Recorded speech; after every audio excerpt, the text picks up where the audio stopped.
Place à l'invité du journal. Mesdames et messieurs, nous recevons ce 2 octobre 2024 la première autorité du gouvernorat de Conakry, la générale à la retraite Mawasila.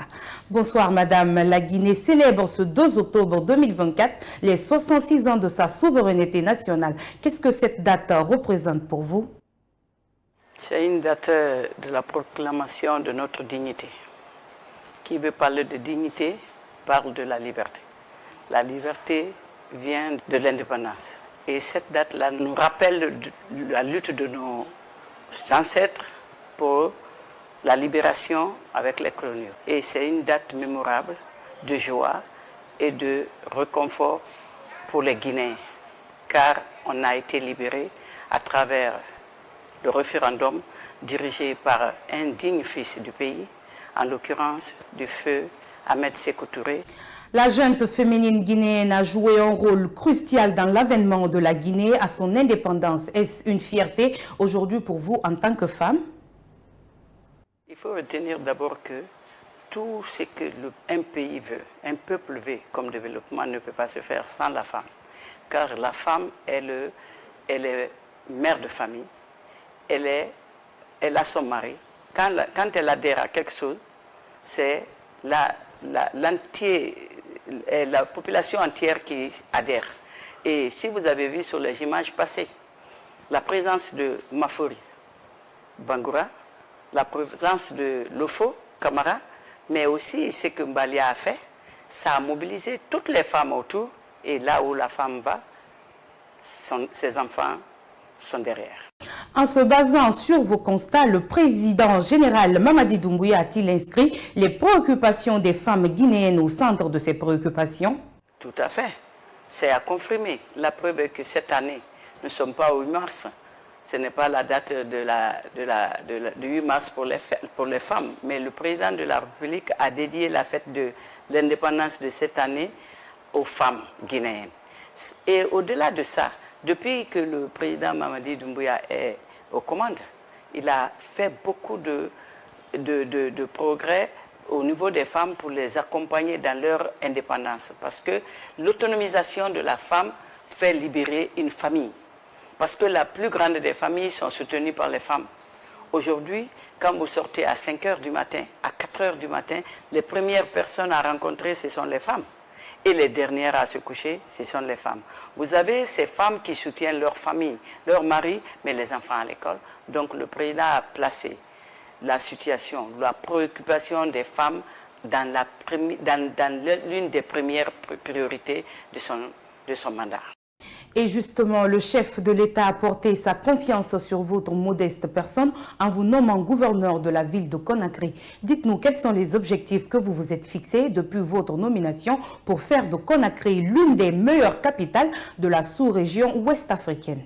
Déjà pour cela, avant de dire ce qui est dans mon programme comme objectif, je profite de cette belle occasion pour adresser mes sincères remerciements à Monsieur le Président de la République, chef de l'État, chef suprême des armées, le colonel et le général de corps d'armée, Mamadi Doumbouya, d'avoir placé sa confiance en ma modeste personne pour diriger la commune et le gouvernorat de la ville de Conakry.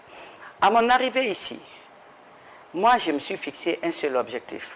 Ce n'est pas le temps que je dois faire au gouvernorat qui m'intéresse, mais ce que je vais laisser comme impact. Et ça, depuis que je suis là, qui veut d'abord parler du gouvernorat de Conakry, qui est notre capitale de la Guinée? Il faut changer l'image qu'on avait. Parce que c'est ici où se trouve la présidence de la République. Là où se trouve la présidence de la République, c'est l'endroit là où convergent toutes les bonnes choses, c'est-à-dire les étrangers, les affaires, les ministères. Et il faut changer l'image d'ici pour encourager les gens à venir vers nous. Parce que c'est dans ça qu'on se développe. Quand on est fermé, on ne se développe pas. L'ouverture là, on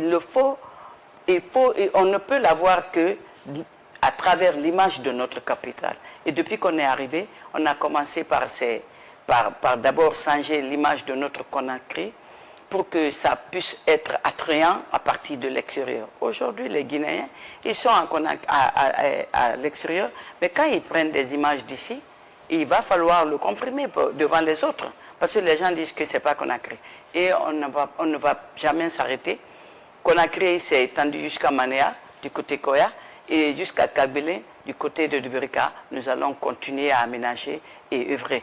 Nous demandons seulement à la population de nous accompagner dans ce sens, car tout ce que nous sommes en train de faire, on le fait pour la nation, pour la population de Conakry. Aujourd'hui, à l'engouement des fêtes là, dès demain, vous allez voir, les ronds-points là sont devenus un lieu de rencontre pour la jeunesse, pour les images, pour les prises des images, des trottoirs. Ça donne l'image, ça réconforte la jeunesse. Et c'est à cela que nous demandons leur accompagnement afin de pérenniser ces acquis.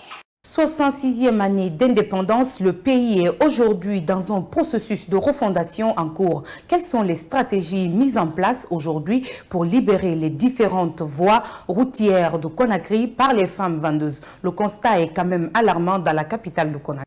Vous avez parlé de refondation. Qui parle de refondation? C'est la reprise. Vous savez, chaque nation est constituée de deux catégories de population. Vous avez une catégorie qui se trouve dans les bureaux et d'autres sont dans les petits commerces et puis les opérateurs économiques par-ci, par-là. Nous sommes en train de les sensibiliser. À chaque fois, il faut passer les sensibiliser. Et c'est pourquoi, si vous avez constaté, la ville de Conakry 1, Kaloum, a commencé à changer l'image.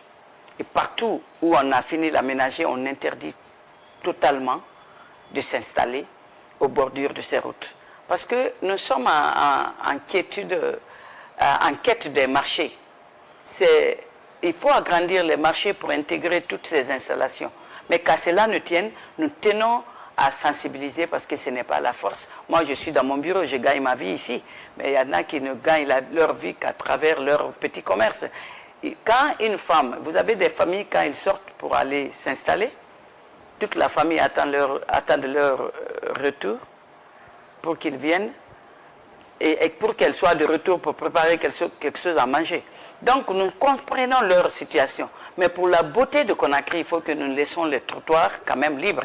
Même si chacun doit aller se concentrer autour des marchés, nous sommes en train d'œuvrer dans ce sens, mais pas par la force, mais nous les sensibilisons parce que nous avons un président de la République qui est devant nous aujourd'hui, qui n'aime pas aussi la brutalité.